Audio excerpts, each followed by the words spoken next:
Hacía una mañana gris y encapotada, y la ciudad se sentía oprimida por un calor bochornoso que las nubes tenían atrapado. Ezio llegó a la piazza de la Signora y vio, tremendamente sorprendido, que ya se había congregado en el lugar una densa multitud. Habían construido una plataforma sobre la que se alzaba una mesa cubierta con un paño bordado con el escudo de la ciudad. Sentado a la misma cubierta estaban Umberto Alberti y un hombre alto y robusto, con una nariz ganchuda y unos ojos atentos y calculadores, vestidos con ricos ropajes de color carmesí, un desconocido al menos para Ezio. Pero lo que le llamó enseguida la atención fueron los demás ocupantes de la plataforma, su padre y sus hermanos, encadenados, y justo más allá de ellos, una construcción alta con una gran viga transversal de la que colgaban 3 sogas. Ezio había llegado a la piazza con ansiedad y optimismo. ¿Acaso no le había dicho el Gonfaloniere que estaría solucionado aquel mismo día? Pero sus sentimientos cambiaron al instante. Algo iba mal, muy mal. Intentó abrirse camino entre la multitud, pero resultaba imposible. La claustrofobia amenazaba con superarlo, intentando con desesperación tranquilizarse, racionalizar sus acciones. Se detuvo, se cubrió la cabeza con la capucha y ajustó la espada a su cinto. ¿Le fallaría a Alberti? Y no podía dejar de mirar a aquel hombre alto, español por su vestimenta, su cara y su tez, que recorría constantemente la multitud con su penetrante mirada. ¿Quién era? ¿Por qué despertaba alguna cosa en la memoria de Ezio? ¿Lo había visto antes en alguna parte? El Gonfaloniere, el resplandeciente con la vestimenta típica de su cargo, levantó los brazos para callar al gentío y al momento se hizo silencio. Giovanni Auditore, dijo Alberti en un tono imperativo que, para el agudo oído de Ezio, no conseguía esconder una nota de miedo. Tú y tus cómplices estáis acusados del crimen de traición. ¿Dispones de alguna prueba que rebata esa acusación? Giovanni parecía a la vez sorprendido e incómodo. Sí, está todos los documentos que te entregaron ayer.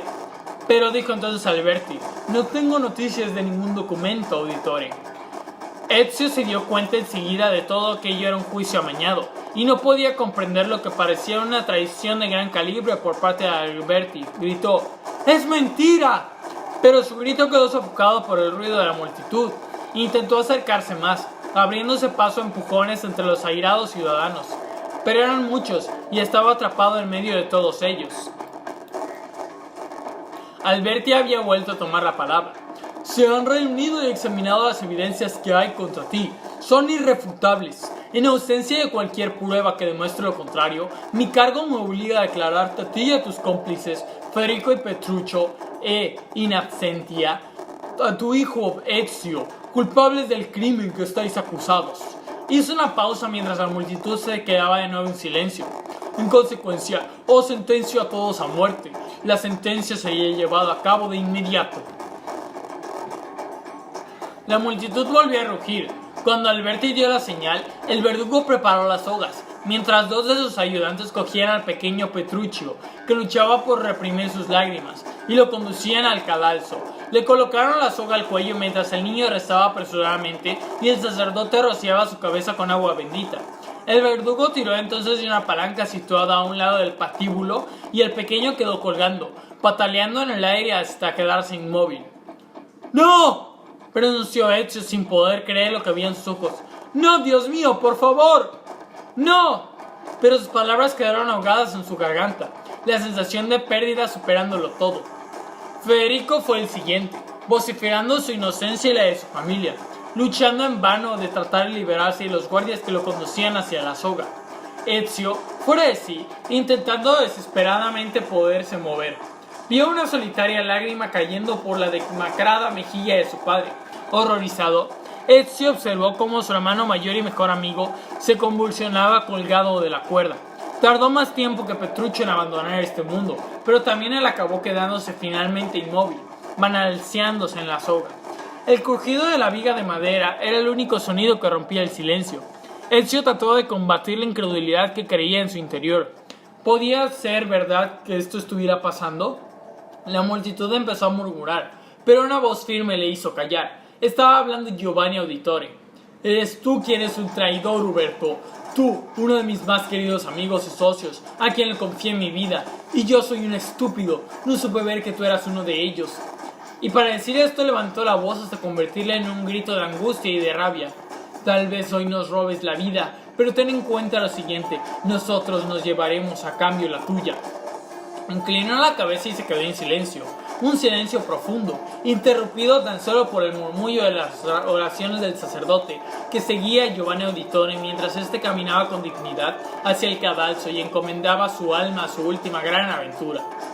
Ezio estaba demasiado conmocionado para sentir dolor. Era como si le hubiera impactado un gran puño de hierro, pero cuando se abrió la trampilla bajo los pies de Giovanni, no pudo evitarlo. ¡Padre!, gritó, voz rota. Los ojos del español se clavaron al instante en él. ¿Tendría algo sobrenatural la voz de aquel hombre? Para encontrarlo entre la multitud como aquella, como si fuera en cámara lenta. Ezio vio que el español se inclinaba hacia Alberti, le susurraba alguna cosa y señalaba. ¡Guardias!, vociferó Alberti. Allí es el otro de ellos, capturadle. Antes de que la muchedumbre pudiera reaccionar y atraparlo, Ezio se abrió paso a la fuerza entre ella, arreando puñetazos a cualquiera que se interpusiera en su camino. Un guardia estaba esperándolo ya, y se abalanzó sobre él. Agarró la espalda con una mano y cogió al guardia por el cuello con la otra mano. El guardia no tuvo más opción que caer. La reacción de Ezio había sido mucho más rápida que la del guardia se esperaba, y, antes de que le diera un par de levantar sus brazos para defenderse, Ezio represionó con más fuerza tanto el cuello como la espalda, y un veloz movimiento punzante recorrió el cuerpo del guardia, clavándole la espalda. Al retirarla, los intestinos de su víctima asomaron por debajo de su túnica y se derramaron al suelo adoquinado. Apartó el cuerpo de un puntapié y se volvió hacia la tribuna, clavándole la mirada. «¡Te mataré por esto!», gritó, su voz tensa por el oído y la rabia. Pero se acercaban más guardias. Ezio, gobernado por su instinto de supervivencia, corrió para alejarse de ellos hacia la aparente seguridad de las callejuelas de detrás de la plaza. Pero su consternación vio guardias más veloces dispuestos a interceptarlo. Se enfrentaron en un extremo de la plaza. Tenía delante a los dos guardias, bloqueando su retirada, los demás acercándose por detrás. Ezio combatió contra los dos primeros de forma frenética. Uno quite desafortunado por parte de uno de ellos le arrancó la espalda de la mano. Temiendo que se acercaba el final, Ezio dio media vuelta para huir de sus atacantes, pero antes de que echara a correr, sucedió algo asombroso, procedente del callejón al que se dirigía y a escasos metros de él. Apareció un hombre toscamente vestido, con la velocidad de un rayo. Sorprendió a los guardias por atrás y, con una daga larga, cegó por las axilas los brazos con los que sujetaban sus espadas, cortándoles los tendones y dejándolos inservibles.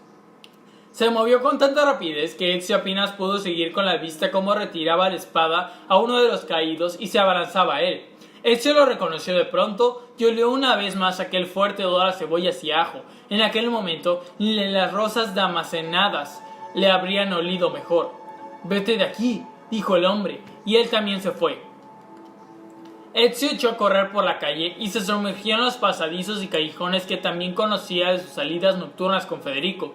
El revuelo y el griterío fueron poco a poco desvaneciéndose. Se encaminó hacia el río y encontró refugio en la cabaña abandonada de un centinela situada detrás de uno de los almacenes propiedad del padre de Cristina. En el transcurso de aquella hora, Ezio dejó de ser un chico para convertirse en un hombre. El peso de la responsabilidad que suponía vengar y corregir aquel atroz mal cayó sobre sus espaldas como un pesado manto. Tumbado sobre un montón de sacos, notó que su cuerpo empezaba a temblar. Su mundo acababa de quedar destrozado. Su padre, Federico, y, Dios no, el pequeño Petruccio, todos desaparecidos, todos muertos, todos asesinados. Sujetando su cabeza entre las manos, rompió a llorar, incapaz de controlar aquel derramamiento de dolor, miedo e odio. Solo después de varias horas fue incapaz de apartar las manos de su cara. Sus ojos estaban inyectados en sangre y llenos de inquebrantable venganza. En aquel momento supo Ezio que su anterior vida había acabado. Ezio el chico se había ido para siempre. A partir de ahora, su vida giraba en torno a un único objetivo, la venganza. Mucho más tarde, perfectamente consciente de que la guardia estaría aún buscándolo de manera implacable, se dirigió a la mansión de la familia de Cristina siguiendo callejuelas secundarias. No quería ponerla en ningún peligro, pero necesitaba recoger su bolsa y su precioso contenido. Esperó en un hueco oscuro que pestaba a orina. sin moverse siquiera cuando las ratas cotorreaban entre sus pies, hasta que la luz de la ventana le dijo que se había retirado para ir a dormir. «Ezio», exclamó ella al verlo en su balcón, «gracias a Dios estás vivo». Su rostro reflejó el alivio que sentía, pero la expresión duró poco, el dolor apoderándose de ella. «Tu padre, tus hermanos». No pudo terminar la frase y dejó caer la cabeza. Ezio la tomó entre sus brazos y pasaron varios minutos simplemente abrazados. Al final, fue ella quien rompió el abrazo. «¿Estás loco? ¿Qué haces todavía en Florencia?» «Aún tengo asuntos que ocuparme», dijo apresurado, «pero no puedo permanecer aquí mucho tiempo. Es un riesgo demasiado grande para tu familia, si supieran que estás encubriéndome». Cristina permaneció en silencio. «Dame mi bolsa y me iré». Ella fue a buscarla, pero antes de dársela le dijo, «¿Y tu familia?» «Ese es mi primer deber, enterrar a mis muertos. No pienso permitir que los echen en una fosa con cal como si fuesen criminales comunes». «Sé dónde los han llevado».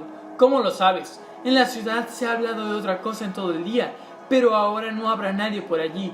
Están cerca de Porta San Nicolo, junto a los cadáveres de los indigentes. Hay una fosa preparada y están esperando a por la mañana lleguen los carros con la cal».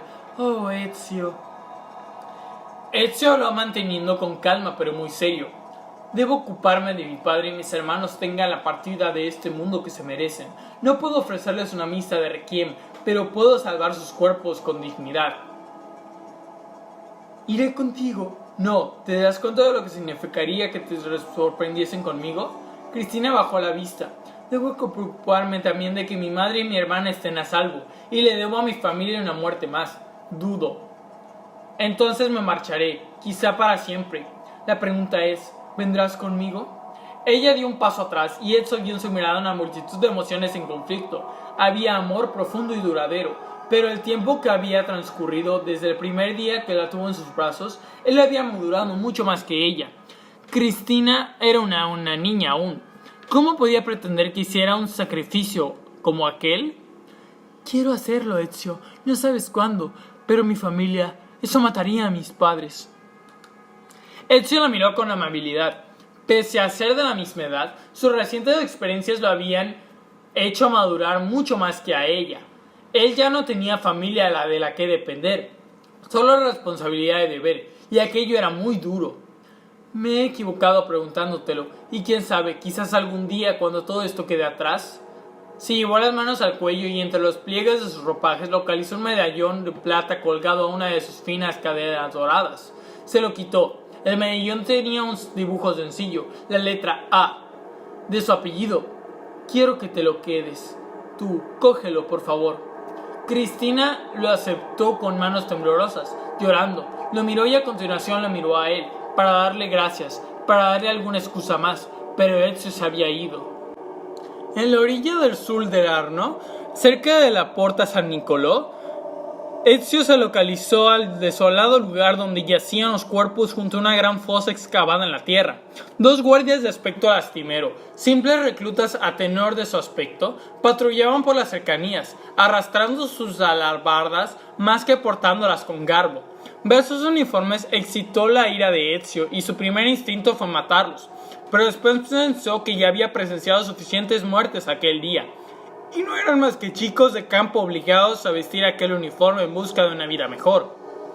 Se le encogió el corazón a ver los cuerpos de su padre y sus hermanos al borde de la fosa, aún con la soga rodeando sus abrazados cuellos. Comprendió que en cuanto los guardias se quedaran dormidos, podría transportar sin problema los cadáveres hasta la orilla del río, donde tenía preparada una barca descubierta que había cargado previamente con rastrojos.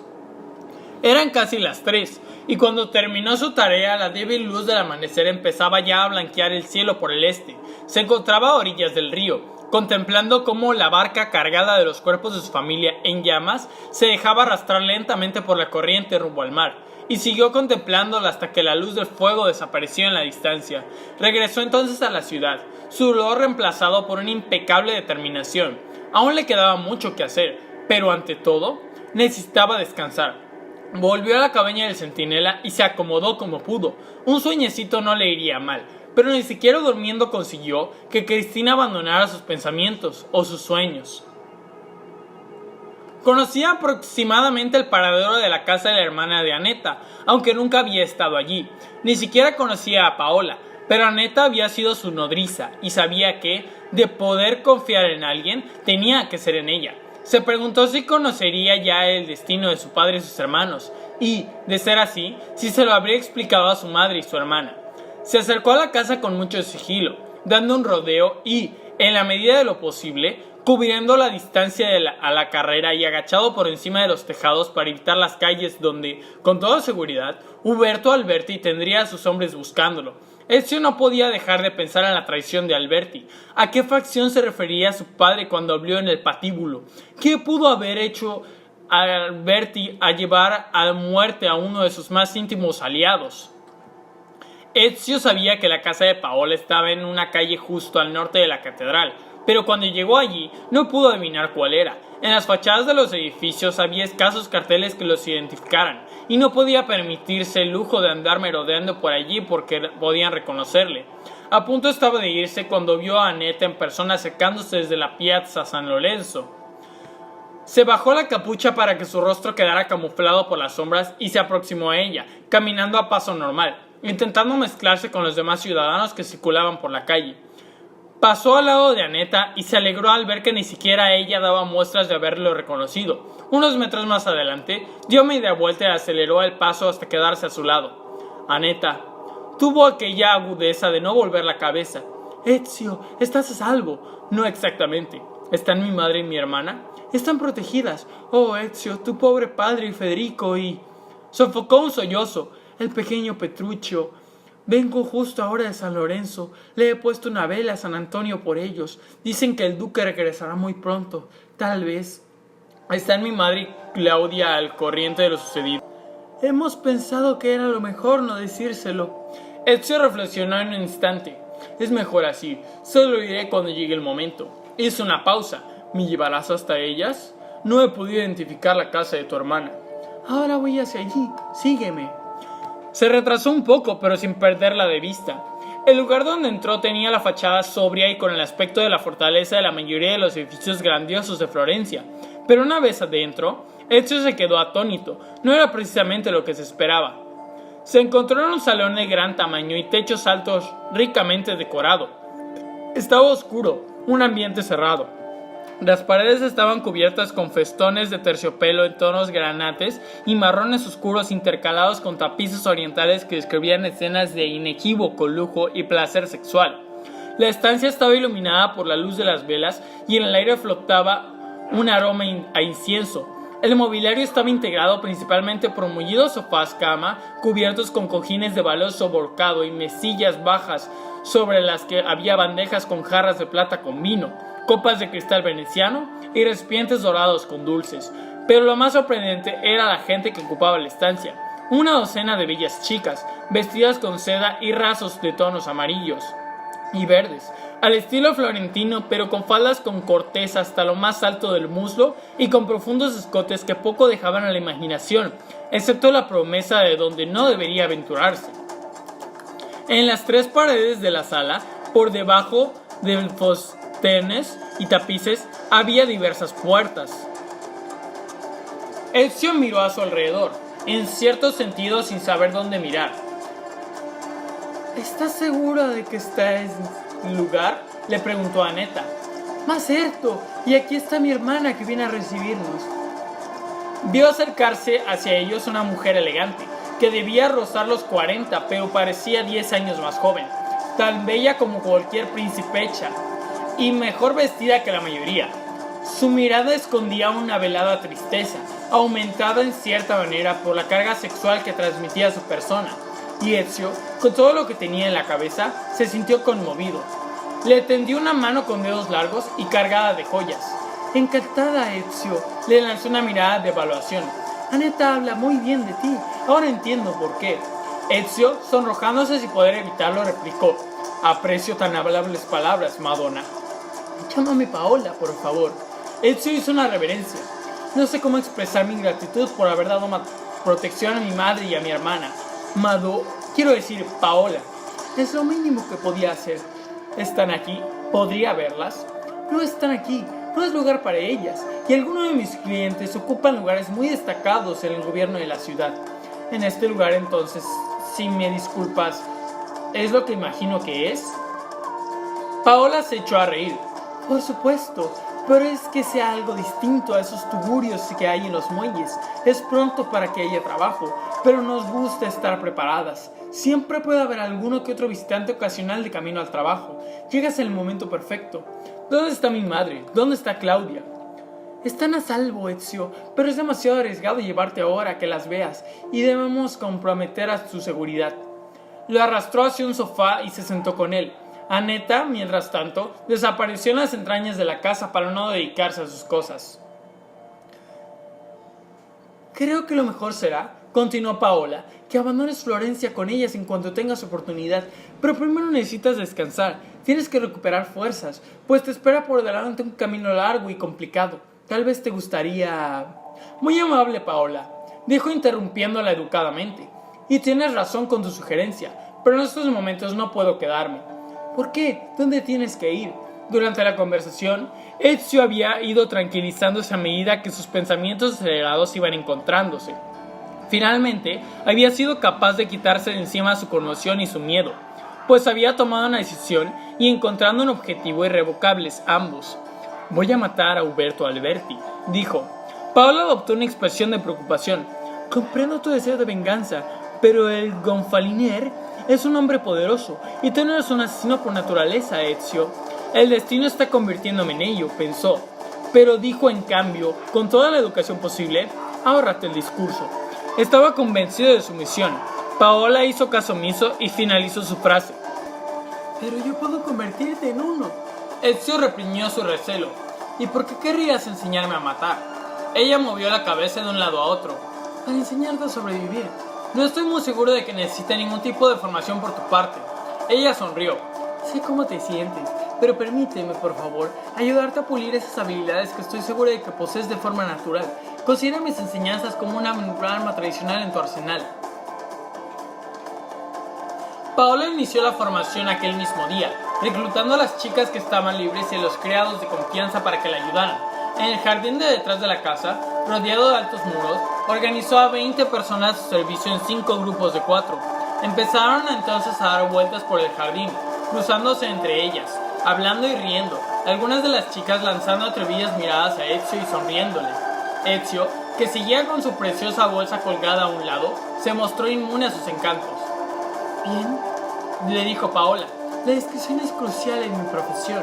Tenemos que poder caminar libremente por las calles, vistos, pero sin ser vistos.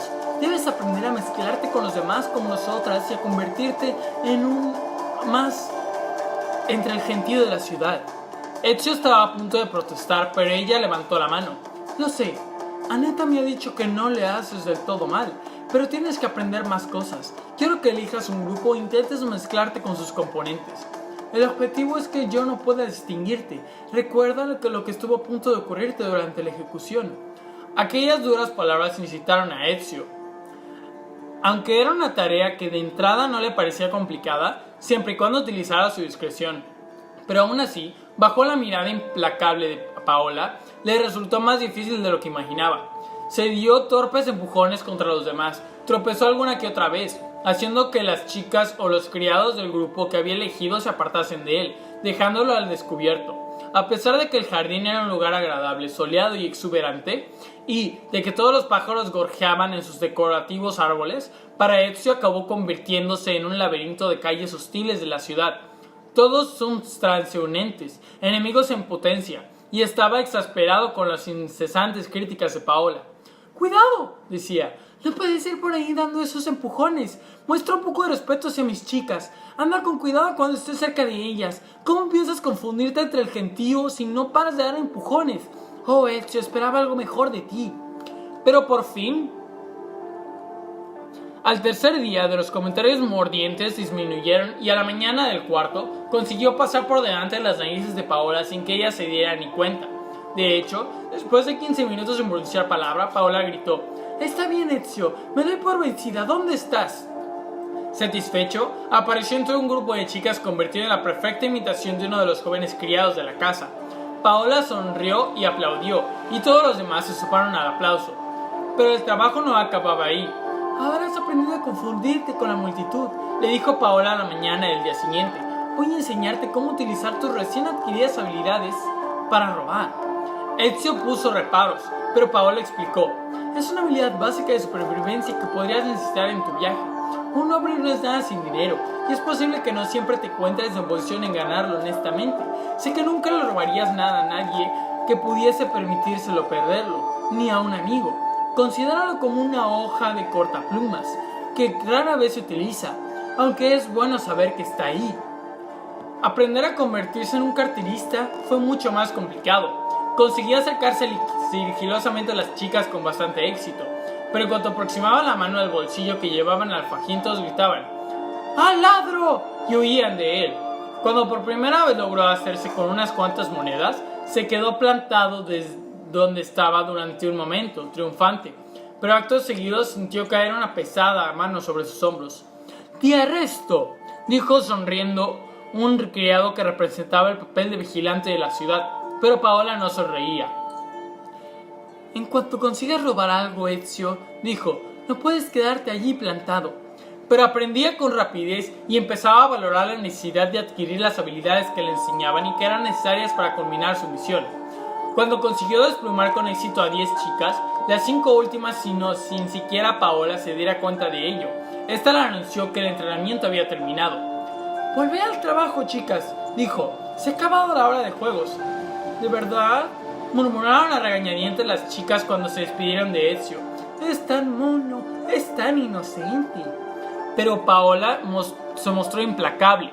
Pasearon después a solas por el jardín, como siempre, él sin despegar la mano de su bolsa. «Ahora que ya has aprendido a abordar al enemigo», dijo Paola, «tenemos que encontrarte el arma adecuada, algo mucho más sutil que una espada». «¿Y qué quieres que utilice?» «La respuesta la tienes ya». Le sacó el cuchillo roto y la muñequera que Ezio había encontrado en la caja fuerte de su padre y que hasta aquel momento creía seguir llevando en su bolsa. Sorprendido, le abrió y hurgó en su interior. Había desaparecido de allí. «Paola, ¿cómo demonios?» Paola se echó a reír. «¿Lo he conseguido? Utilizando las mismas habilidades que acabo de enseñarte. Pero aún queda otra pequeña lección que aprender. Ahora que sabes comportarte como un buen rateo, tienes que aprender a protegerte de otros que posean tu misma habilidad». Ezio miró apesadumbrado el cuchillo roto que acababa de devolverle junto con la muñequera. «Se maneja con algún tipo de mecanismo. Ni una cosa ni la otra funcionan debidamente», dijo Ezio. «Ah, cierto, pero yo creo que conoces a Messer Leonardo», dijo ella. «¿Da Vinci?» «Sí, lo conocí junto antes de...» Su voz se quebró, pero no quiso recrear sus recuerdos dolorosos. «¿Y cómo puede ayudarme con todo esto un pintor?» «Es más que simple pintor. Llévale estas piezas, ya verás». Ezio, viendo lo que estaba diciendo, no tenía sentido. Movió afirmativamente la cabeza como muestra de conformidad y dijo: «Antes de irme, ¿podría formularte una última pregunta?» «Por supuesto. ¿Por qué me has ayudado tan de buena gana siendo yo un desconocido?» Paola sonrió con tristeza. A modo de respuesta, se subió ligeramente una de las mangas de su vestido, dejando al descubierto un antebrazo pálido y delicado cuya belleza estaba mancillada por unas horribles cicatrices largas y oscuras que lo atravesaban. Ezio vio aquello y comprendió al instante. En algún momento de su vida, aquella dama había sido torturada. «También yo he conocido la traición», dijo Paola, y Ezio supo sin la menor duda que había conocido un alma gemela.